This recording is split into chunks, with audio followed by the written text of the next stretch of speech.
Basta may gata ang ulam natin, napakasarap kumain. Magluluto po tayo ngayon ng ginataang tilapia. Ang mga sangkap po natin ay sibuyas, bawang, luya, siling haba, gata, pechay, tilapia, paminta, asin at suka.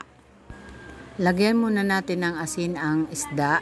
Mas maganda kung igigisa muna natin ang sibuyas, bawang at luya.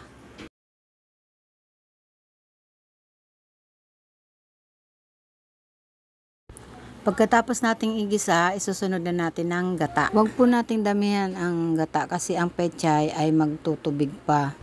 Kailangang haluin natin ang gata para hindi luminaw. Ilagay na natin ang paminta at asin at kapag kumukulo na, ilagay na natin ang isda.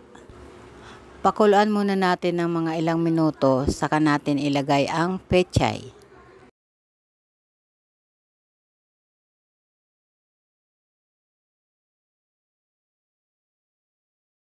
Ilagay na rin natin ang siling haba, suka, konting suka lang, pampadagdag din yan sa lasa, at saka konting seasoning. Sarap. Ayan, luto na ang ating ginataang tilapia. Kainan na!